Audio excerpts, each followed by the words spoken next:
এদিকে শেখ হাসিনার বিরুদ্ধে গণহত্যা ও মানবতা বিরোধী অপরাধের অভিযোগে তদন্ত শুরু হয়েছে আন্তর্জাতিক অপরাধ ট্রাইব্যুনালে। বছরের পর বছর সাউথ ব্লক হিসেবে পরিচিত ভারত হাসিনার রাজনৈতিকভাবে দুর্নীতিপরায়ণ সরকারের ব্যাপারে অন্ধ হয়ে থেকেছে। একটা জিনিস এখন খুবই যতই দিন যাচ্ছে ততই স্পষ্ট হয়ে দেখা দিচ্ছে যে ভারতের কাছে শেখ হাসিনা যেন একটা গলার কাটা হয়ে দেখা দিয়েছে। ভারত আসলে কি করবে? তারা শেখ হাসিনাকে কতদিন তাদের কাছে রাখবে এবং কিভাবে রাখবে, এবং যেভাবে তারা রাখছে এখন পর্যন্ত, সেই রাখার কারণে বাংলাদেশের সঙ্গে তাদের সম্পর্ক কোথায় গিয়ে দাঁড়াবে? বাংলাদেশ ইস্যুতে নরেন্দ্র মোদীকে বোল্ড আউট করলেন বাইডেন। হাসিনার গোপন খবর ফাঁস করলেন মেনন ও ইনু। গণ অভ্যুত্থানের চূড়ান্ত মুহূর্তে শেখ হাসিনার দেশত্যাগের বিষয়ে জানতেন না বলে জানিয়েছেন সেনাপ্রধান ওয়াকারুজ্জামান। তবে ওই সময় দেশত্যাগ না করলে অনাকাঙ্ক্ষিত হত্যার মতো ঘটনার আশঙ্কা ছিল বলেও জানান তিনি। আজ আমি সেই সুযোগ পেয়েছিলাম এবং তার সাথে আমার বেশ কিছুটা সময় টেলিফোনে কথা হয়েছে এবং সেই বিষয়গুলো নিয়ে আমি তাকে স্পষ্ট করে কিছু প্রশ্ন করেছি এবং তিনিও স্পষ্ট করে আমাকে সেই প্রশ্নগুলোর উত্তর দেওয়ার চেষ্টা করেছেন। আমি তাকে জিজ্ঞাসা করেছিলাম যে শেখ হাসিনাকে কেন 5 আগস্ট তাকে দেশ ছেড়ে যেতে দেওয়ার সুযোগ দেওয়া হলো, কেন তাকে বিচারের মুখোমুখি না করে তাকে পালিয়ে যেতে দেওয়ার সুযোগ দেওয়া হলো।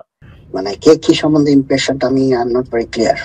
মানে কিছু কিছু মানে জায়গা থেকে মানে আপনার অবস্থানকে নিয়ে কেউ প্রশ্নবিদ্ধ মানে করার চেষ্টা করছে আপনাকে। তো মানে ধরনের আমি জানি না কি ধরনের, এই যেমন বলা হচ্ছে যে মানে এখনো মানে সেনাবাহিনীর ভেতরে অনেকে রয়েছেন মানে যাদেরকে ওই পদে রাখা হয়েছে, কেন তাদেরকে সরা হচ্ছে না কেন, বা তারা ওই আগের রেজিমের সাথে ইনকোয়ারি চলছে। হ্যাঁ জি, ইনকোয়ারি চলছে। ইনকোয়ারি হলে, ইনকোয়ারিতে দোষী সাব্যস্ত হলে অবশ্যই অ্যাকশন নেওয়া হবে। বাংলাদেশের শেখ হাসিনা সরকারের সময় ব্যাপক মানবাধিকার লঙ্ঘনের জন্য র্যাবের পাশাপাশি প্রতিরক্ষা গোয়েন্দা মহাপরিদপ্তর বা ডিজিএফআই দায়ী বলে অভিযোগ উঠেছে। জামাত শিবির সন্ত্রাসী কর্মকাণ্ডের সঙ্গে জড়িত মর্মে যে অভিযোগ করা হয়েছিল, এই মর্মে তদন্ত সাপেক্ষে কোনো সত্যতা খুঁজে পায়নি। প্রিয় দর্শক বন্ধুরা, আসসালামু আলাইকুম। নতুন একটা নিউজ ভিডিওতে আপনাদের জানাচ্ছি স্বাগত। আমি মাত্র পাওয়া তাজা এবং গরম খবর। প্রিয় দর্শক বন্ধুরা, আজকের এই ভিডিওতে আপনারা কিছু চাঞ্চল্যকর তথ্য জানতে পারবেন, যে তথ্যগুলো আগের কোনো ভিডিওতে আপনারা দেখতে পারেননি। আজকের এই ভিডিওতে আপনারা দেখতে পারবেন বিএনপি এবং জামায়াতের কিন্তু একজোট ভেঙে গেছে, তারা কিন্তু এখন দণ্ড নিয়ে পড়ে গেছে। নির্বাচন কবে হবে সেই তথ্য কিন্তু জানা গেছে। প্রিয় দর্শক বন্ধুরা, আজকের ভিডিও স্কিপ না করে সম্পূর্ণ দেখবেন, অনেক কিছু জানতে পারবেন এবং বুঝতে পারবেন। এবং আজকের এই ভিডিওতে আপনারা দেখতে পারবেন হাসিনাকে মোদির কিন্তু মিথ্যাচার ফাঁস হয়ে গেছে এবং সেনাপ্রধান ভালোভাবে ফেসে যাচ্ছে, এবং সেনাপ্রধান কী কী বলেছে সেই বিষয়গুলো দেখতে পারবেন আজকের এই ভিডিওতে। তার জন্য এই ভিডিওটি স্কিপ না করে সম্পূর্ণ দেখবেন। শেষে দেখতে পারবেন আজকের এই ভিডিওতে কিছু চাঞ্চল্যকর তথ্য, যেগুলো ডক্টর ইউনূসকে পদত্যাগ করতে বাধ্য করতে পারে এবং ডক্টর ইউনূস ভালোভাবে ফেসে যেতে পারে। প্রিয় দর্শক বন্ধুরা, পিনাকি ভট্টাচার্য কিন্তু গুরুত্বপূর্ণ তথ্য ফাঁস করেছে, সেই বিষয়গুলো দেখতে পারবেন আজকের এই ভিডিওতে বিস্তারিত মাধ্যমে। বেশি কথা না বলে আপনাদের বিস্তারিত ভিডিওতে নিয়ে যাবো। বিস্তারিত ভিডিওটি দেখার আগে একটি রিকোয়েস্ট, যারা এখন চ্যানেল সাবস্ক্রাইব করে রাখেন, চ্যানেল সাবস্ক্রাইব করে দিয়ে পাশে থেকে বেল আইকনটি বাজিয়ে রাখুন। ইতিমধ্যে সাবস্ক্রাইব করে দিয়েছেন সকলের জন্য অসংখ্য ধন্যবাদ। ভারতের প্রধানমন্ত্রী নরেন্দ্র মোদীকে বোল্ড আউট করলেন যুক্তরাষ্ট্রের প্রেসিডেন্ট জো বাইডেন। ইউক্রেনের পাশাপাশি আলোচনায় এসেছে বাংলাদেশ প্রসঙ্গ। গত সোমবার জো বাইডেনের সঙ্গে ফোনালাপের পর এমন দাবি করেছিলেন ভারতের প্রধানমন্ত্রী নরেন্দ্র মোদী, কিন্তু হোয়াইট হাউসের আনুষ্ঠানিক বিবৃতিতে বাংলাদেশ নিয়ে একটি শব্দও দেখা যায়নি। ফলে প্রশ্ন উঠছে মোদীর দাবি ঘিরে, তিনি কি তাহলে মিথ্যা বললেন? জানা যায় গত সোমবার বিভিন্ন ইস্যু নিয়ে টেলিফোনে আলোচনা করেন জো বাইডেন ও নরেন্দ্র মোদী। পরে ফোনালাপের বিষয়টি নিশ্চিত করে নিজের ভেরিফাইড এক্স হ্যান্ডেল থেকে একটি পোস্ট করেন ভারতীয় প্রধানমন্ত্রী। সেখানে তিনি লিখেছিলেন, আজ জো বাইডেনের সঙ্গে ফোনে কথা হয়েছে। ইউক্রেনের পরিস্থিতি সহ বিভিন্ন আঞ্চলিক ও আন্তর্জাতিক বিষয়ে আমাদের বিশদ মতবিনিময় হয়েছে। মোদী আরও লেখেন, আমরা বাংলাদেশের পরিস্থিতি নিয়েও আলোচনা করেছি এবং দ্রুত স্বাভাবিক পরিস্থিতি পুনরুদ্ধারের প্রয়োজনীয়তার উপর গুরুত্ব দিয়েছি। আমরা বাংলাদেশের সংখ্যালঘুদের, বিশেষ করে হিন্দুদের নিরাপত্তা নিশ্চিত করার ওপরও জোর দিয়েছি। নরেন্দ্র মোদীর পাশাপাশি একই দাবি করে ভারতের পররাষ্ট্র মন্ত্রণালয়ও। তাদের বিবৃতিতে বলা হয়, বাংলাদেশের পরিস্থিতি নিয়ে দুই নেতাই গভীর উদ্বেগ প্রকাশ করেছেন। অথচ একই দিন হোয়াইট হাউসের পক্ষ থেকে মোদি বাইডেন ফোনালাপের বিষয়ে যে বিবৃতি দেওয়া হয় সেখানে কোথাও বাংলাদেশের কথা ছিল না। বিবৃতিতে বলা হয়, প্রেসিডেন্ট বাইডেন আজ ভারতের প্রধানমন্ত্রী নরেন্দ্র মোদীর সঙ্গে ফোনে কথা বলেছেন। ভারতীয় প্রধানমন্ত্রীর সাম্প্রতিক পোল্যান্ড ও ইউক্রেন সফরের পাশাপাশি আগামী সেপ্টেম্বরে জাতিসংঘ সাধারণ পরিষদের বৈঠক নিয়ে আলোচনা হয়েছে তাদের মধ্যে। পোল্যান্ড ও ইউক্রেনে ঐতিহাসিক সফরের জন্য ভারতীয় প্রধানমন্ত্রীর প্রশংসা করেছেন প্রেসিডেন্ট বাইডেন। বিবৃতিতে আরও বলা হয়, দুই নেতা জাতিসংঘ সনদের ভিত্তিতে আন্তর্জাতিক আইন অনুযায়ী সংঘাতের শান্তিপূর্ণ সমাধানের জন্য তাদের অব্যাহত সমর্থনের প্রতিশ্রুতি দিয়েছেন। তারা ইন্দো প্যাসিফিক অঞ্চলে শান্তি ও সমৃদ্ধিতে অবদান রাখতে কোয়াডের মতো আঞ্চলিক গোষ্ঠীর মাধ্যমে একসঙ্গে কাজ করার উপরও জোর দিয়েছেন। স্পষ্টতই দেখা যাচ্ছে, বাইডেন মোদীর ফোনালাপে বাংলাদেশ নিয়ে কথোপকথনের বিষয়ে যুক্তরাষ্ট্র ও ভারতের আনুষ্ঠানিক বিবৃতিতে বিস্তর ফারাক রয়েছে। ফলে প্রশ্ন উঠছে, দুই নেতার ফোনালাপে বাংলাদেশ নিয়ে আলোচনা হওয়ার বিষয়ে কি মিথ্যা বলছে ভারত? ছাত্র জনতার আন্দোলন কেন্দ্র করে আওয়ামী লীগ সরকার পতনের আগে তৎকালীন প্রধানমন্ত্রী শেখ হাসিনাকে আমরা অনেক পরামর্শ দিয়েছিলাম। তিনি আমাদের কোনো কথাই শোনেননি। অর্থনৈতিক দুরবস্থার কথা তাকে বারবার মনে করিয়ে দিয়েছি। ছাত্র জনতার দাবি মেনে নিতে বলেছি। উনি আমাদের কোনো কথায় কর্ণপাত করেননি। তিনি পুলিশ, আনসার, বিজিবি এবং সেনাবাহিনীর উপর নির্ভর করে ক্ষমতায় থাকতে চেয়েছিলেন। ঢাকা মহানগর গোয়েন্দা পুলিশ হেফাজতে রিমান্ডে থাকা আওয়ামী লীগ ও 14 দলের নেতারা এসব কথা বলেছেন। শেখ হাসিনা সরকারের পতনের কারণ জানতে চাইলে তারা ডিবি কর্মকর্তাদের বলেন, জয়কালে ক্ষয় নাই, মরণকালে ওষুধ নাই। এই প্রবাদটি শেখ হাসিনার জন্য সত্য প্রমাণিত হয়েছে। কারণ গত 15 বছরে শেখ হাসিনা যতগুলো সিদ্ধান্ত নিয়েছিলেন সবই তার পক্ষে গিয়েছে। আর এবার ছাত্র আন্দোলনকে ঘিরে তিনি যত সিদ্ধান্ত নিয়েছেন সবই তার বিপক্ষে গিয়েছে। সংশ্লিষ্ট একাধিক সূত্রে এসব তথ্য জানা গেছে। 14 দলের শরিক ওয়ার্কার্স পার্টির সভাপতি ও সাবেক মন্ত্রী রাশেদ খান মেনন ডিবিকে বলেছেন, 1975 সালে জাতির পিতা শেখ মুজিবুর রহমানকে সপরিবারে হত্যার কারণে এদেশের মানুষের প্রতি চরম ক্ষোভ ছিল শেখ হাসিনার। তাই তার আচার আচরণ এমন ছিল যে দেশের মানুষ মরুক বা বাঁচুক এ নিয়ে কোনো মাথা ব্যথা নেই। উনি চেয়েছিলেন শুধু ক্ষমতা। আজীবন ক্ষমতায় থাকার লোভ তাকে পেয়ে বসেছিল। এই মানসিকতাই তার জন্য কাল হয়েছে। আওয়ামী লীগ সরকারের পতনের আগে সাবেক প্রধানমন্ত্রী শেখ হাসিনাকে আমরা অনেক পরামর্শ দিয়েছিলাম। তিনি কোনো কথাই শোনেননি। অর্থনৈতিক দুরবস্থার কথা তাকে বারবার মনে করিয়ে দিয়েছি। ছাত্র জনতার দাবি মেনে নিতে বলেছি। উনি আমাদের কোনো কথায় কর্ণপাত করেননি। তিনি পুলিশ, আনসার, বিজিবি এবং সেনাবাহিনীর উপর নির্ভর করে ক্ষমতায় থাকতে চেয়েছিলেন। ঢাকা মহানগর গোয়েন্দা পুলিশ হেফাজতে রিমান্ডে থাকা আওয়ামী লীগ ও 14 দলের নেতারা এসব কথা বলেছেন। শেখ হাসিনা সরকারের পতনের কারণ জানতে চাইলে তারা ডিবি কর্মকর্তাদের বলেন, জয়কালে ক্ষয় নাই, মরণকালে ওষুধ নাই। এই প্রবাদটি শেখ হাসিনার জন্য সত্য প্রমাণিত হয়েছে। কারণ গত 15 বছরে শেখ হাসিনা যতগুলো সিদ্ধান্ত নিয়েছিলেন সবই তার পক্ষে গিয়েছে। আর এবার ছাত্র আন্দোলনকে ঘিরে তিনি যত সিদ্ধান্ত নিয়েছেন সবই তার বিপক্ষে গিয়েছে। সংশ্লিষ্ট একাধিক সূত্রে এসব তথ্য জানা গেছে। ডিবি পুলিশের জিজ্ঞাসাবাদে 14 দলের অন্যতম শরিক জাতীয় সমাজতান্ত্রিক দলের সভাপতি সাবেক মন্ত্রী হাসানুল হক ইনু বলেন, শেখ হাসিনা সরকারের প্রথম 5 বছর আমি মন্ত্রী ছিলাম। পরের 10-11 বছরে আমরা সরকারে ছিলাম না, তবে 14 দলে জোটের শরিক ছিলাম। জোটের শরিক হিসাবে আমরা শেখ হাসিনাকে অনেক পরামর্শ দিয়েছি। ছাত্রদের দাবি মেনে নিতে বলেছি। যেসব পুলিশ সদস্য ছাত্রদের উপর গুলি চালিয়েছে তাদের বিরুদ্ধে ব্যবস্থা নিতে বলেছি। টাকা পাচারকারীদের ধরতে বলেছিলাম। উনি চীন সফরে যাওয়ার আগেও বেশ কিছু পরামর্শ দিয়েছিলাম। আমাদের কোনো পরামর্শই কানে নেননি। ইনু ডিবিকে বলেন, ঢাকা বিশ্ববিদ্যালয়ের এক ছাত্রীকে উদ্দেশ্য করে শেখ হাসিনা বলেছিলেন, সে কোটায় বিশ্ববিদ্যালয়ে ভর্তি হয়েছে অথচ কোটার বিরোধিতা করে, তাহলে সে বিশ্ববিদ্যালয়ের ছাত্রত্ব বাতিল করে রাস্তায় নামুক। এভাবে তার কথা বলা ঠিক হয়নি। ইনু আরও বলেন, ছাত্র আন্দোলন দমনের বিষয়ে আওয়ামী লীগের সাধারণ সম্পাদক ওবায়দুল কাদের বলেছিলেন, তাদের দমাতে ছাত্রলীগই যথেষ্ট। এই মন্তব্যটি ছাত্র জনতার উপর বিরূপ প্রতিক্রিয়া সৃষ্টি করেছিল। সেনাপ্রধান জেনারেল ওয়াকারুজ্জামানের সাথে আমার সেই টেলিফোন কথোপকথনটি। আমার নাম নাজমুল সাকি। আপনি ভালো আছেন স্যার? আচ্ছা, হ্যাঁ হ্যাঁ, ভালো ভালো। আমি আমার খবর ভালো। আমি স্যার ওই একটু যদি আপনার সময় একটু কয়েকটা মিনিট একটু কথা বলতাম। আমরা তো বলছি যে আপনাদেরকে আরো সময় দেওয়া দরকার এবং একটা যে অবস্থা থেকে দেশটাকে আপনি নিয়ে আসছেন এই পর্যায়ে এবং সামনে আমাদের অনেক লং ওয়ে টু গো, তো যারা অলরেডি ইমপেশেন্ট হয়ে যাচ্ছে তাদের জন্য কি আপনার কোনো বার্তা আছে? মানে কে কি সম্বন্ধে ইমপেশেন্ট আমি I am not very clear. মানে কিছু কিছু মানে জায়গা থেকে মানে আপনার অবস্থানকে নিয়ে কেউ প্রশ্নবিদ্ধ মানে করার চেষ্টা করছে আপনাকে। তো মানে ধরনের আমি জানি না কি ধরনের। এই যেমন বলা হচ্ছে যে মানে এখনো মানে সেনাবাহিনীর ভেতরে অনেকে রয়েছেন মানে যাদেরকে ওই পদে রাখা হয়েছে কেন, তাদেরকে সরা হচ্ছে না কেন, বা তারা ওই আগের রেজিমের সাথে ইনকোয়ারি চলছে। হ্যাঁ জি, ইনকোয়ারি চলছে। ইনকোয়ারি হলে, ইনকোয়ারিতে দোষী সাব্যস্ত হলে অবশ্যই অ্যাকশন নেওয়া হবে। জি, there are many issues, অনেক ইয়ে আছে যেগুলো আস্তে আস্তে ইনকোয়ারি হচ্ছে। Inquiry take some time. Without proof, প্রমাণ না হলে কারোর বিরুদ্ধে কোনো অ্যাকশন নেওয়া যায় না। জি, তো এই প্রক্রিয়াটা একটু ধীর প্রক্রিয়া চলছে। জি, তো দেখা যাক। এটা আমাদের বেশ কিছু জিনিস আছে যেগুলো করতে হবে। আচ্ছা আচ্ছা। আর আরেকটা বিষয় জানতে চাচ্ছি আপনার কাছ থেকে আরেকটা বিষয় জানতে চাচ্ছি স্যার, যে মানে এই যে এখনো যে মানে সেনাবাহিনী কেন ব্যারাকে ফিরে যাচ্ছে না, এই কথা অনেকে বলছে যে সেনাবাহিনীর এখন থাকা উচিত না মাঠে, তাদেরকে চলে যাওয়া উচিত। এটার সাথে কি আপনি এগ্রি করেন? আমি তো যেতে চাই, যত তাড়াতাড়ি সম্ভব যেতে চাই। জি, বাট প্রবাবলি আমাদের আরো কিছু কাল থাকতে হবে, বিকজ পুলিশ এখনো তাদের দায়িত্ব নেওয়ার মতো অবস্থায় নাই।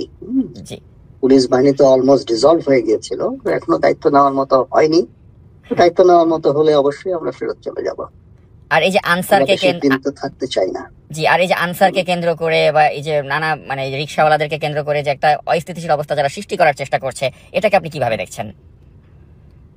এটাকে অবশ্যই আমরা কাউন্টার করছি। যেমন অনেক ধরনের ইয়া হচ্ছিল, যেমন আরইবিতেও এরকম একটা সমস্যার সৃষ্টি হয়েছিল। আমরা বুঝিয়ে তাদেরকে ক্ষান্ত করেছি, তাদেরকে বুঝিয়েছি। তো অনেকেরই তো অনেক ধরনের লোকের সবার কষ্টের মধ্যেই আছে, তারপরে আমাদের ধৈর্য ধরে আস্তে আস্তে এগুলো সলভ করতে হবে।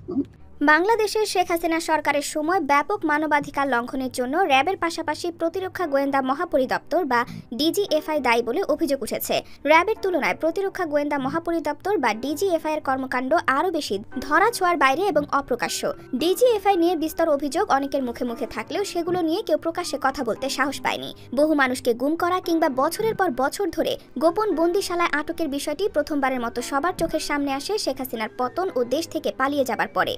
দীর্ঘদিন ধরে নিখোঁজ থাকা কিছু ব্যক্তির পরিবারের সদস্যরা ঢাকা সেনানিবাসের ভেতরে ডিজিএফআই এর অফিসের সামনে জড়ো হয়। তাদের অভিযোগ, এই ব্যক্তিরা ডিজিএফআই এর কাছে বন্দী রয়েছে। এরপর ঢাকা শহরের বিভিন্ন জায়গা থেকে অন্তত 3 জনকে পাওয়া যায় যারা 5 থেকে 8 বছর পর্যন্ত নিখোঁজ ছিলেন। এই মুহূর্তে মানবাধিকার কর্মীরা ডিজিএফআই কে নাটের গুরু হিসেবে বর্ণনা করছেন। তাদের মতে দেশে গুম হবার ঘটনাগুলোকে সমন্বয় করেছে নতুবা উৎসাহিত করেছে। সংশ্লিষ্টরা বলছেন ডিজিএফআই এর প্রধান কাজ হচ্ছে 3টি বাহিনীর ওপর গোয়েন্দা নজরদারি করা। এছাড়া প্রতিবেশী দেশে কি ধরনের পরিবর্তন হচ্ছে এবং বাংলাদেশকে সেটি কিভাবে প্রভাবিত করছে সেটি সম্পর্কে সমগ্র ধারণা রাখা।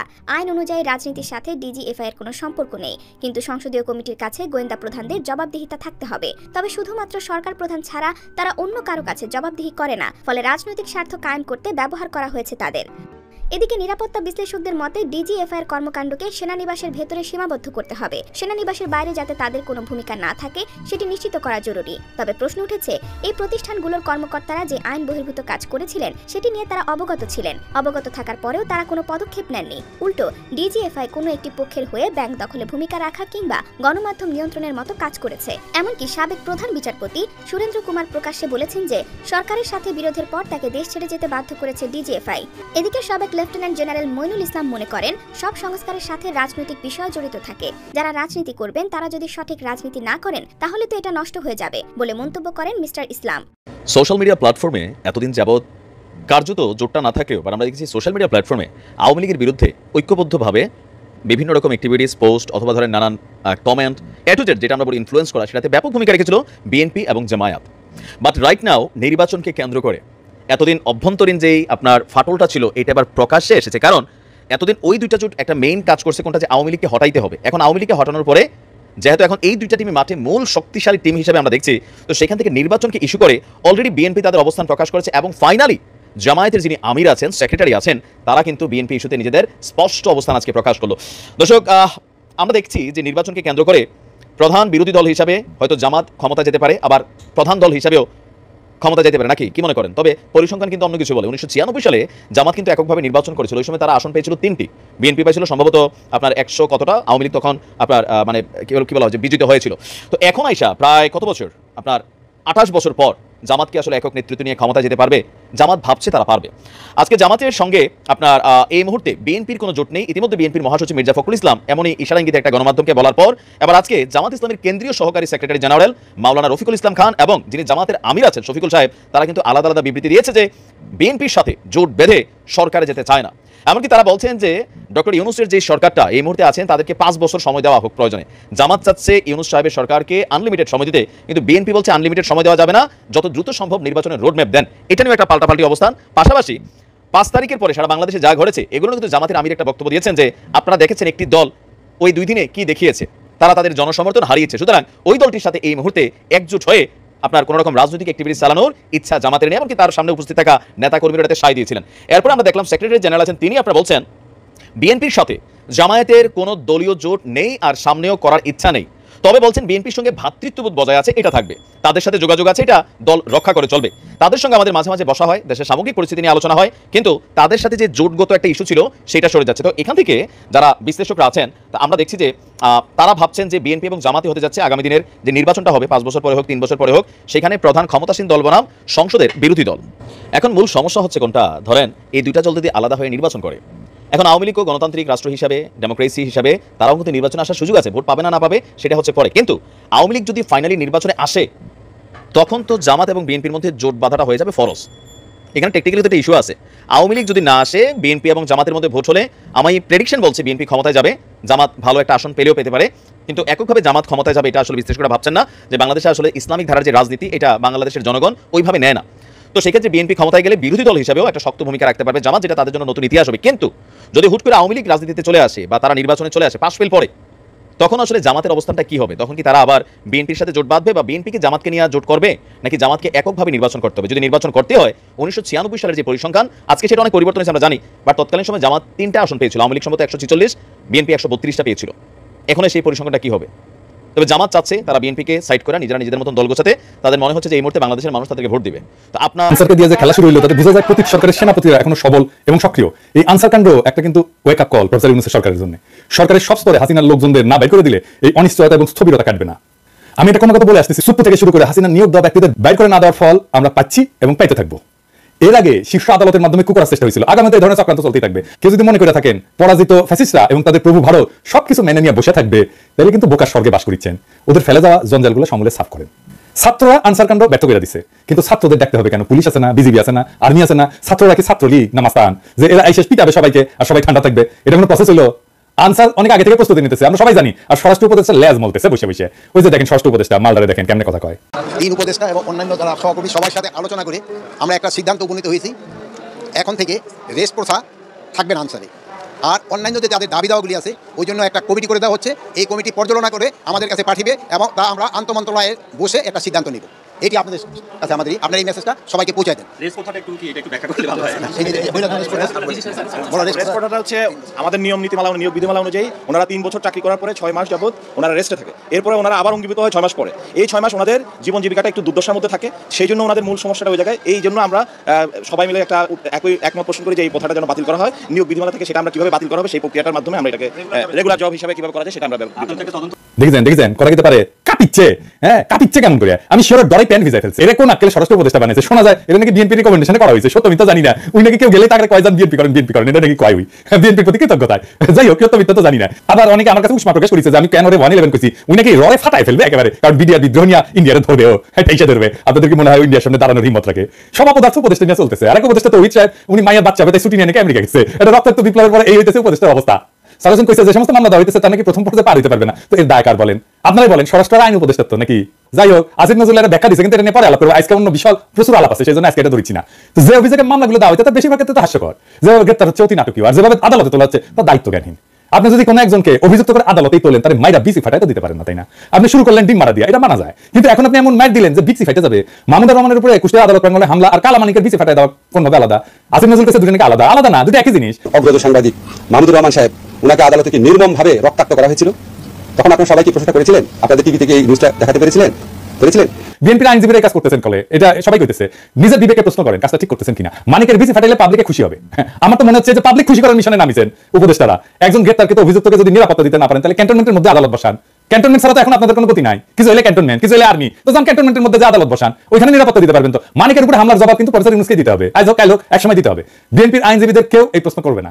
প্রফেসর ইউনূসকে এমন একটা বিব্রতকর প্রশ্নের মুখে ঠেলে দেওয়া কার সাথে, কার উপকার করবে? মনে রাখেন, উনি যে আছেন এই জন্য ওয়েস্টকে আমাদের ব্যাপারে হোস্টেল করতে পারতেছেন ইন্ডিয়া। উনারা আজাইরা বিব্রতকর পরিস্থিতিতে ফেলেন না, উনারা বিব্রতকর পরিস্থিতিতে ফেলবে ইন্ডিয়ান লেসপেন্সারেরা। আপনি যদি ইন্ডিয়ান লেসপেন্সারদের জন্য দেওয়া প্রভুপাত উপাধি পাইতে চান, সেটা অবশ্যই আলাদা কথা। তো প্রফেসর ইউনূসের ডিফেন্ড করলে ওনারা এটা ধরি না, কি কন? ধরি। স্যার, আপনি যে জাজের লাগে দেখা করছেন, এই যে ইন্ডিয়ান হাই কমিশনার, আমি খুব মাইন্ড করেছি। আপনার কেউ নিশ্চয়ই বলে যে পিনাকি হুদাই মুখ খারাপ করে। দেখেছেন কি টাইটেল করেছে, দেখেছেন পত্রিকা নিউজে দেখেছেন? হ্যাঁ, এই টাইটেল যদি সত্যি না হয় তাহলে আপনার দপ্তর থেকে প্রতিবাদ পাঠাবেন, আর যদি সত্য হয় তাহলে আপনাকে জবাব দিতে হবে কেন ইন্ডিয়ার কাছে সাহায্য চাইছেন। প্রণয় ভার্মার লাগে আপনার দেখা করতে হবে কেন? সৌজন্য, হ্যাঁ ওই যে কইছে সৌজন্য সাক্ষাৎ, তো ও সৌজন্য দেখেছে আপনারে স্যার, কি কন? আপনার শপথ অনুষ্ঠানে আসছিল, আসে নাই, ওই সৌজন্যটা দেখাই নাই। এই তো যাওয়ার সৌজন্য বোধ, তাই না? আপনি বলেন ছাত্ররা আপনার দায়িত্ব দিছে, তো ছাত্ররা কি ভারতের সাথে কুসুম কুসুম সম্পর্ক অনুমোদন করে না? তো তবে এই ছাত্রদের সম্পর্কে কিছু বলা দরকার একজন অগ্রজ হিসাবে, আর এই লড়াইয়ের একজন স্টেক হোল্ডার হিসাবে। আর প্রফেসর ইউনূসকে কিছু ইনসাইড স্টোরি সম্পর্কে বলা দরকার, তাইলে ওনার বক্তব্যগুলো আশা করি আরো নিখুঁত হবে। এই বিপ্লবটা স্যার ছাত্ররা শুধু একা করে নাই, ছাত্ররা স্পিয়ারহেড ছিল, মানে যারা রাজনীতির ভাষায় বলে ভ্যানগার্ড, মানে কমিউনিস্টরা কয় আর কি ভ্যানগার্ড। বর্ষার ফলার মতো আর কি। বর্ষার ফলা কিন্তু একা কিছু না, এটাও কার্যকর অস্ত্র বা সামান্য কার্যকর অস্ত্র। আর পিসের লাঠিটাও একা কিছু না, সামান্য কার্যকর অস্ত্র, কিন্তু দুইটা একসাথে এটা কার্যকর অস্ত্র হয়ে উঠছে। বর্ষার ফলাটা হইতেছে ছাত্ররা, আর জনতা হইতেছে পিসের লাঠিটা। ছাত্রদের সাথে জনতার নাম ছিল, ব্যাপকভাবে নাম ছিল। শুধু বিশ্ববিদ্যালয়ের ছাত্র না, মাদ্রাসা ছাত্রর নাম ছিল, শহীদ হয়েছে কাতারে কাতারে। কে নামে নাই? রিকশাওয়ালা, গার্মেন্টস সরকার, জামাত, বিএনপি, হেফাজতের কর্মীরা, আবু সাইদকে শিবিরের সাথী। তো গত 15 বছর ধরে যারা লড়াই করছে তাদের রক্ত অশ্রু কান্নার উপরে দাঁড়ায় আছে। এই লড়াই দাঁড়ায় নাই, এই লড়াইকে আকাশ থেকে পড়ছে, হঠাৎ করে বিজয় আসছে। আবু সাইদ যে বুকসিতায় দাঁড়াইছে, এই দাঁড়ানোটা প্রথম কে দাঁড়াইছে বাংলাদেশে? দেখেন তো এই ছবিটা গার্ডিয়ানে ছাপা হয়েছিল। বিএনপি কর্মী, তারা এইভাবে অসংখ্যবার দাঁড়াইছে। মুক্তিযুদ্ধে যেভাবে আওয়ামী লীগ কুক্ষিগত করেছিল, জনতার বিজয়কে আওয়ামী বিজয় রিডিউস করেছিল, সে একই কাজ করেন না। আওয়ামী ন্যারেটিভের পরাজয় তো দেখলেন, এবার আপনাদের এই ন্যারেটিভও কিন্তু পরাজিত হবে যদি এটা ছাত্রদের লড়াই হিসেবে শুধুমাত্র প্রতীয়মান করেন। 5 তারিখে আমি গুলি চালাই নাই, চালাইতে পারতো। চালাইলে কি হইতো, প্ল্যান কি ছিল? প্রফেসর ইউনূসকে জিজ্ঞেস করেন। আমি ওনারে একটা কাজ করতে রিকোয়েস্ট করছিলাম, ছাত্র জানেন আপনি, যাতে আর্মির গুলি করা ঠেকানো যায়। উনি কাজটা করছিলেন, আপনাকে ধন্যবাদ। ওনার কাজটা সূত্র ধরে আমার একজন বড় ভাই যিনি জাতিসংঘে কাজ করতেন, তিনি জাতিসংঘে কিছু গুরুত্বপূর্ণ ভূমিকা রাখছিলেন। জাতিসংঘের মহাসচিবের একটা ক্রুশিয়াল ভূমিকা ছিল। আমি প্রফেসর ইউনূসকে জানিয়েছিলাম যে এত কিছুর পরে যদি আর্মি গুলি করে তাহলে প্ল্যান বি কি। আর্মির সাবেক জেনারেলরা আর্মি কনভয়ের সামনে দাঁড়াইতো। কারা কারা দাঁড়াইতো আমি আজকে নাম কইলাম না। হাসিনা যদি টিকে যাইতো তাহলে প্ল্যান সি ছিল। লড়াই এমন জায়গায় পৌঁছেছিল যে আমরা সশস্ত্র লড়াই করলে জিতে আসতে পারতাম, আর আমরা সেটা করতাম, আন্তর্জাতিক শক্তির সাহায্য নিয়ে করতাম, আগাইছিলামও, আর বেশি না কই। এইবার আমি একটা খুব খারাপ একটা সেন্সিটিভ প্রশ্ন করি, স্যার আপনারাও করি, ছাত্রদেরকেও করি, কিছু মনে করেন না। প্রফেসর ইউনূস এবং ছাত্ররা, এই যে কয়েকশো পুলিশ মারা গেল, মাইরা যে টাঙ্গায় রাখা হলো, কি করছে ছাত্ররা? আপনারা এটা ওনারশিপ নেবেন না তো? থানা আক্রমণ হইলো একের পর এক, এমন কোন থানা নাই বাদ গেছে। পুলিশ যে আতঙ্কে পলাইলো, কে মাইরা টাঙ্গায় রাখছিল? কে? ছাত্র ভাই আপনারা রাখছিলেন? হ্যাঁ, কে করলো এটা নিশ্চয়ই বুঝতে পারতেছেন। এই বিপ্লবী সহিংসতা কোনো র্যান্ডম ঘটনা না, আর এগুলো ছাত্ররা করেও নাই। কিন্তু বিপ্লবী সহিংসতার একটা ডিসাইসিভ রোল ছিল। হাসিনা না পড়লে পুলিশের পরে আমলাদের সিরিয়াল ছিল। হ্যাঁ আমি জানি, বেঁচে গেছেন আপনারা। ওই যে সব সুন্দরী সব অপসরীরই একটা দুর্গন্ধযুক্ত গুজ্জদার থাকে, সেরকম এরকম বিপ্লবের একটা বিপ্লবী সহিংসতা থাকে যেটা কেউ ওন করে না। কিন্তু এই বিপ্লবী সহিংসতাটা দরকার, সেই জন্য আপনি বিপ্লবের পুরো গল্প কোনোদিন পাইবেন না, কারণ এই কথাটা কেউ বলবে না যে আমি এটা করেছি, কেউ বলবে না, কেউ স্বীকার করবে না, কিন্তু এটা হয়েছে। যাই হোক, তাই সবাই বাদ দিয়ে একটা গ্রুপকে মহিয়ান করে তারা কৌশলকে বাদ দিতে অনুরোধ করি। তরুণ ছাত্র নেতা এবং উপদেষ্টা পরিষদের জন্য সামনে কিন্তু বিপদ আছে। বিপদটা কি আমি একটু বলি, খুলে বলি। ছাত্ররা একটা শক্তি, সত্য, কিন্তু ছাত্র নেতারা ডিসপোজেবল কথাটা শুনে আবার মাইন্ড করেন না। ছাত্র নেতাদের শক্তি অতি ক্ষণস্থায়ী।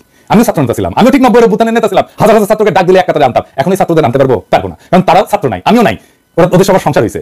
রাজশাহী মেডিকেল কলেজে গেলে হ্যাঁ সাবেক ছাত্র পরে পরিচিতি পাইছে, পিনাকি ভট্টাচার্য হয়েছে, সেই জন্য হয়তো আসবে অনেকেই। কিন্তু আমি যদি আজকাল পিনাকি না হইতাম কেউ আসতো না। ছাত্র নেতার তার যে কনস্টিটুয়েন্সি সেটাতে খুব অল্প সময় থাকে, খুবই অল্প সময় থাকে। ওই যে জায়মান অক্সিজেন বলে কথা আছে না, সামান্য সময় থাকে, ওই রকম জায়মান তার শক্তিটা।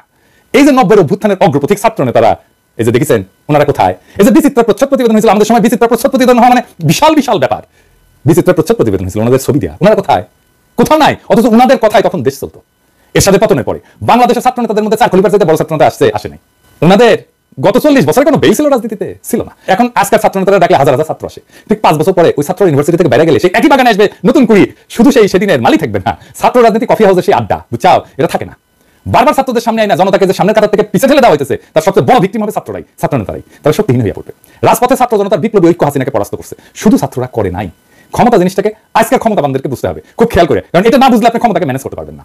কারণ ক্ষমতা খুব ডেঞ্জারাস জিনিস। আমি আপনাদেরকে বিপ্লবের একটা এক্সাম্পল দিয়ে দেখাই। ক্ষমতা কিভাবে বিপ্লবকে ধ্বংস করে দিতে পারে। রুশ বিপ্লব টেকেছিল, টেকে নাই। এত বড় সফল বিপ্লব টেকে নাই, কেন জানেন? কারণ লেনিন নিজে ক্ষমতাকে কিভাবে ডিল করবেন, জনতার সাথে কিভাবে পুনঃ সম্পর্ক স্থাপন করবেন, জনতাকে দিয়ে কিভাবে বিপ্লবকে ওন করাবেন, সেটা বুঝতে পারে নাই লেনিনের মতো প্রখর রাজনৈতিক মেধার লোক। ক্ষমতা এসে বিপুলভাবে অজনপ্রিয় হয়েছেন লেনিন আর তার নিজের দল মাত্র কয়েক মাসের মধ্যে। এটার সাথে বাংলাদেশের আগস্ট বিপ্লবের মিলতে ধরাই দেবো, মজা পেবেন। রাশিয়া বিপ্লব হলো, লেনিন ক্ষমতা নিলেন, তারপর একটা নির্বাচন দিলেন কয়েক মাসের মধ্যে, এবং গোহারা হারলেন। বিরোধী দল পেল 40% ভোট, আর সে পেল মাত্র 25% ভোট। তারপর পার্লামেন্টে রেড আর্মি পাঠায় ওদেরকে পার্লামেন্ট ছাড়া করলেন। এটা হচ্ছে লেনিনের কেরামতি। সফল বিপ্লব করলো যেই দল ক্ষমতায়, তারপরে গোহারা হারলো। আর ওই হারার পরেই Soviet union one party state হয়ে ওঠে ধীরে ধীরে। দীর্ঘমেয়াদে শুধু বিপ্লব না, একটা প্রসপারাস নেশনকে পিছিয়ে দেওয়া হয় বহু বছর, আজকে পর্যন্ত মাথা তুলে দাঁড়াইতে পারেনি। আর একটা এক্সাম্পল দিই, শপথ নাগরিকের মোস্ট প্রমিনেন্ট পপুলার ছাত্র নেতা কারা ছিল? আসিফ আর নাহিদ, তাই না? এখন মোস্ট প্রমিনেন্ট পপুলার ছাত্র নেতাকে সার্জিস আর আফনাজ আব্দুল্লাহ। কেন বুঝলেন তো? কারণ ওরা ক্ষমতার বাইরে। ক্ষমতা জনগণের সাথে নেতার দূরত্ব তৈরি করে। সবসময় ক্ষমতাবানকে জনগণ পছন্দ করে না, ক্ষমতা জনগণকে দূরে সরায় দেয়। লেনিনের মতো প্রখর রাজনৈতিক মেধা এই ক্ষমতাকে ম্যানেজ করতে পারে নাই। দুটো দেশ পাচ্ছিল কিন্তু বিপ্লবের পরে ক্ষমতা জনতার মধ্যে মেলবন্ধন করতে, কিউবা আর ইরান। সেই জন্য এই দুই দেশে এখনো বিপ্লব টিকে আছে। আর এই অরাজনৈতিক এনজিও দুর্বল বুইরাদের ক্যাবিনেট পারলে ভালো, কিন্তু প্রফেসর ইউনূস তো খমিনেও না লেনিনও না। এখনই প্রফেসর ইউনূসের সরকারকে অনেক এনজিওগ্রাম সরকার করলে, ওই যে হার্টের এনজিওগ্রাম, হ্যাঁ ওই এনজিও মানে নন গভর্নমেন্ট অর্গানাইজেশন, আর গ্রামীণের গ্রাম মিলে এনজিওগ্রাম সরকার। হ্যাঁ বুঝছেন স্যার, আপনার সরকারকে এনজিওগ্রাম সরকার বলে, বুড়াদের লাগে এনজিওগ্রাম। এটা নতুন তরুণ বাংলাদেশ করতে পারবে না। আপনার ক্যাবিনেটে 2 জন তরুণ ছাত্রকে নিয়েছেন, আমি প্রথম দিনে অ্যাপ্রিশিয়েট করছি, বলছি যে এটা ভালো কাজ হয়েছে। আপনি সবাই নেন তরুণ, সব উপদেষ্টা তরুণ নেন, এই যে ছাত্রদের নেন, কোনো অসুবিধা নাই তো, আমরা সাপোর্ট করবো, ওরা খুব ভালো পারবে চালাইতে। এর আগে ব্রিগেডে স্বাগত করেছিলেন না আওয়ামী লীগকে দল গুছাইতে, আজকে আসিফ নজরুল পিছে মুজিবের ছবি নিয়ে কইলেন আওয়ামী লীগ ঐতিহ্যবাহী দল, তার সংগঠন করার অধিকার আছে। ব্যক্তিগতভাবে আমি মনে করি কোনো রাজনৈতিক দলকে নিষিদ্ধ করার পক্ষে আমি না। আওয়ামী লীগ বাংলাদেশের স্বাধীনতা সংগ্রামের নেতৃত্ব প্রদানকারী দল, বিভিন্ন গণতান্ত্রিক সংগ্রামে এই দলটার অবদান ছিল। গত 15 বছর তারা যা করেছে সেটা তাদের ঐতিহ্যের সাথে যায় না। মানে বুঝছেন তো, এই এনজিওগ্রাম সরকারের কাম হইতেছে আওয়ামী লীগকে সাফসুতরা কইরা আবার মানুষের সামনে পরিবেশন করা। আসিফ নজরুলকে জিজ্ঞেস করেন, জার্মানিতে হিটলারের দল কি রাজনীতি করতে পারে? আওয়ামী লীগ কি ফ্যাসিস্ট দল না? আসিফ নজরুলকে জবাব দিতে হবে যে হ্যাঁ বা না বলতে হবে। জয়তে বললে চলবে না, যদি কিন্তু ইত্যাদি ইত্যাদি বললে চলবে না। কোন অথরিটিতে আসিফ নজরুল বলে যে আওয়ামী লীগের রাজনীতি করার অধিকার আছে? শেখ মুজিবের ছবি ভাস্কর্য যে জনতা ভেঙে ফেলা বিপ্লবের বিজয় ঘোষণা করেছিল, সেই নিন্দিত শহীদাচার ফ্যাসিস্ট হাসিনার পলিটিক্যাল আইকন মুজিবের ছবি পিছনে লাগায় যে উপদেষ্টাগুলি করতেছেন, এটা কি জনগণের অনুমোদন নিয়ে লাগাইছেন পিছে? জনগণ তো এটা ভাঙছে, আপনি পিছে লাগাই রাখছেন কেন, টেকে রাখছেন কেন? আরেকটা বিষয় একটু আলাপ করে নিই। আমাদের মিডিয়ার কিছু রেসপন্সিবিলিটি নিয়ে। সরকার গুমের শিকার ব্যক্তিদের সন্ধানে 5 সদস্যের কমিটি করছে, এর মধ্যে সাজ্জাদ হোসেন একজন। তো মানবাধিকার কর্মী, এনটিভি একটা নিউজ করেছে এটা নিয়ে, এই যে দেখেন, হ্যাঁ ওইখানে ছবি দিছে এই মালের, সাজ্জাদ হোসেনের বলে। এই ছবিটা হইতেছে সুয়েটার প্রাক্তন ছাত্রলীগের প্রাক্তন সাধারণ সম্পাদক, গত 15 বছরের স্বৈরাচারের সুবিধাভোগী। তো আপনি সাজ্জাদ হোসেনকে চিনেন না, সে একজন মানবাধিকার কর্মী, আমাদের কলিগ তো, আমাদের সহকর্মী তো, তার সাথে কাজ করেছি তো। আপনি একজনের জায়গায় একজনের ছবি দিয়ে দেবেন আর হালকা লেগে যাবে বিভিন্ন জায়গায়। আমার কাছে কতজন পাঠিয়েছে, এই যে দেখেন এই লোক গুমের হয়েছে। আরে না রে ভাই, এই লোক তো হয় নাই। হুদায় আপনি কি সাংবাদিক নিয়ে রাখছেন এনটিভিতে এই সমস্ত আউল ফাউল? এটিতে দেখেন তো, এনটিভিতে নিউজটা দেখেন আর ছবিটা দেখেন, আর ওই দেখা দেন যে কার সাথে মিল আছে, কার ছবি ব্যবহার করেছে দেখা দেন। এই কাজ করেন না। যাই হোক, আর এই শুনিয়া প্রচারের অনুসারে আমি নজর কামনা করছি। আসেন আলাপ করি। হাজার হাজার আহত জনতা ছাত্র কাটাইতেছেন। আপনি বলছিলেন না যে চিকিৎসা ব্যবস্থা করবেন না, তালিকা করতে পারলেন না আহত নিহতদের। আপনার উপদেষ্টাদের তো জানি না কেমন দেশ চলে, কিভাবে দেশটা ফাংশন করে, কয় হাজার আহত, 10,000 20,000 তালিকা করতে পারেন না এতদিনে। একটা হসপিটালে তো গেছে সে, তাই না? যে কোনো হসপিটালে যে কোনো আহত রোগীর একটা আলাদা ডেটাবেস থাকে, ওটা পুলিশ কেস বলে, লাল সিল দাও থাকে, ইনকে করে ঠাকাস করে মেরে দেয়। তো এই পুলিশ কেসগুলোর তথ্য নিয়ে রোড ট্রাফিক অ্যাক্সিডেন্ট, সাপে কাটা আর বিষ খাওয়া, এই 3 ধরনের রোগী যদি বাদ দেন 18 জুলাই থেকে 5 আগস্টের, তাহলে আহতদের পূর্ণাঙ্গ তালিকা পেয়ে যাবেন। মানে ঠিকানাও থাকে, ফোন নাম্বারও থাকে। 1 সপ্তাহের কাজ, আর একটু ভ্যালিডেট করে 1 সপ্তাহ, ম্যাক্সিমাম 1 সপ্তাহের কাজ।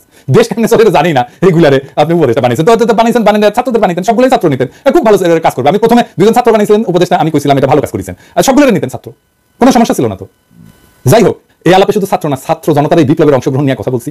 তো আমি শহীদদের নিয়ে এপিসোডে মাঝে মাঝে শেষ করতাম। আজকে আমি যারা নিয়ে কথা বলবো সে শহীদ কিনা জানি না, কিন্তু এই আন্দোলনে সে একজন নিখোঁজ ব্যক্তি। আসেন তারা নিয়ে একটা কথা বলি। ইয়াসিন আরাফাত একজন দরিদ্র শ্রমিক, রাজধানীর ঢাকার কুড়িল এলাকায় ইঞ্জিন মেকানিক হিসেবে কাজ করতেন। একই এলাকায় ফুচকা বিক্রি করতেন বাবা আবুল কালাম। গত 18 জুলাই বিকেল ইয়াসিন আরাফাত বাবাকে ফোন দিয়ে বলে, বাবা আমি খুব বিপদে আছি। এরপর ফোনের লাইন কেটে যায়। ওই ঘটনার 1 মাস পার হলেও ছেলের সন্ধান পাননি আবুল কালাম। সন্তানের খোঁজে বিভিন্ন জায়গায় ঘুরে বেড়াচ্ছেন। অন্যদিকে নিখোঁজ থাকার পর অনেকে ফিরতে শুরু করেছেন পরিবারের কাছে, কিন্তু ইয়াসিন আরাফাত ফেরেনি। কেউ তার খোঁজ নেয়নি, কেউ ফেসবুকে লেখেনি, তাকে নিয়ে কোনো পত্রিকা স্টোরি করেনি। করবে কেন? সে তো আর এলিট না, নিতান্তই সাধারণ শ্রমিক, যারা কোনো প্রতিদানের আশা ছাড়াই লড়াইয়ের মাঠে নেমেছিল। কোনো কোটা না, কোনো চাকরির ন্যায্যতা না, নিতান্তই সে হাসিনার নির্মম শাসনের বিরুদ্ধে, ছাত্রদের উপরে চলা নির্মম ফ্যাসিস্টের আক্রমণে বিক্ষুব্ধ হয়ে পথে নেমেছিল। সম্ভবত তার জীবনটাও দিয়ে দিয়েছে। তারপরে বেওয়ারিশ লাশ হয়ে কোথাও দাফন হয়ে মাটিতে মিশে গেছে এতদিনে। তার বাবা কাঁদতে কাঁদতে ছেলেকে খুঁজছেন, তার কান্নাও একদিন শুকিয়ে যাবে। বিপ্লবের এমন অসংখ্য শহীদ অগোচরে থেকে যাবে। এইসব জানা অজানা অসংখ্য শহীদদের রক্ত মারিয়ে যারা ক্ষমতার মসনদে বসলেন, তারা এই ফ্যাসিস্টকে সাফসুতরো করে আবার আমাদের পরিবেশন করবেন। হাসিনার অনুগতদের দিয়ে প্রশাসন চালাবেন, পিছনে ফ্যাসিস্টের আইকনের ছবি ঝুলিয়ে একটু গ্লানিতে ভুগবেন না। ইয়াসিন আরাফাতের বাবা আবুল কালামের জীবনটা এক অসীম দুঃখে ডুবে গেছে। প্রত্যেকদিন সকালে হয়তো তিনি ঢাকার কুড়িলে যান, যেখানে একসময় তার ছেলে ইয়াসিন আরাফাত কাজ করত। পুরনো স্মৃতির টানে তিনি প্রতিদিন সেখানে যান, যেন অলৌকিকভাবে ছেলেকে দেখতে পাবেন হঠাৎ। কিন্তু ইয়াসিন আরাফাত ফেরে না, আর কোনোদিন সে ফিরবে না। আবুল কালামের চোখের পানির কোনো শেষ নেই, সেই জন্যই তিনি কাঁদেন, অবিরাম কাঁদেন। তিনি জানেন যে তার কান্না কখনোই শেষ হবে না। প্রত্যেকটা দিন তাকে মনে করিয়ে দেয় তার ছেলে আর নেই, কিন্তু তবুও তিনি আশা ছাড়েন না। ছেলের খবর পাওয়ার আশায় দিন রাত কাটান। এদিকে ক্ষমতার খেলার মঞ্চে এই সাধারণ শ্রমিকের আত্মত্যাগ কোথাও স্থান পায় না। অন্যদের মতো ইয়াসিনেরও কোনো স্বীকৃতি নেই। তার জীবনটা যেন একটা নিষ্ফল স্বপ্নের মতো। তার বাবা আবুল কালাম নিজের চোখের জল দিয়ে সেই স্বপ্নকে কবর দিয়ে যাচ্ছেন প্রত্যেক দিন। কিন্তু এই নিঃশব্দ কান্নার মধ্যেও আরেকটি আগামী বিপ্লবের বীজ রোপিত হয়েছে। ইয়াসিন আরাফাতের রক্তের ফোঁটাগুলো সেই বীজের জন্য জল হয়ে থাকবে। হয়তো একদিন, অনেক অনেক দিন পর, এই রক্তের রঙে রঙিন হবে নতুন একটা ভোর। ইয়াসিনের মতো অজানা শহীদদের রক্তেই ফুটে উঠবে সেই ভোর, যা সত্যিকার স্বাধীনতার আলোকে আলোকিত। ততদিন পর্যন্ত আবুল কালামের চোখে থাকা আশা হয়তো ম্লান হবে না, কারণ তার ছেলের আত্মত্যাগ সেই দিনের বিপ্লবীরা ঠিকই স্মরণ করবে, যে বিপ্লব এক এলিটের হাত থেকে আর এক এলিটের হাতে ক্ষমতা হস্তান্তর করবে না। এভাবেই অগণিত শহীদের আত্মত্যাগ একদিন ইতিহাসের পাতা জুড়ে লেখা হবে। আর তখনই হয়তো আবুল কালামের চোখের জল একটু থামবে এবং তিনি জানবেন যে তার ছেলে কোনো অচেনা ইতিহাসে হারিয়ে যায়নি, বরং সেই ইতিহাসের অংশ হয়ে বেঁচে আছে। প্রিয় দেশবাসী, শুরু থেকে শেষ পর্যন্ত যারা এই ভিডিওটি দেখেছেন সকলকে জানাই অসংখ্য অসংখ্য ধন্যবাদ। যারা এরকম নিউজ ভিডিও পেতে পছন্দ করেন তারা অবশ্যই এই চ্যানেলটি সাবস্ক্রাইব করে পাশে থাকা বেল আইকনটি বাজিয়ে দিবেন। যারা এখনও এই ভিডিওটি শেয়ার করেননি, এই ভিডিওটি দ্রুত শেয়ার করে সকলকে দেখার সুযোগ করে দিন। আজকের মতন এই পর্যন্ত, দেখা হচ্ছে পরবর্তী কোনো ভিডিও নিয়ে ইনশাল্লাহ।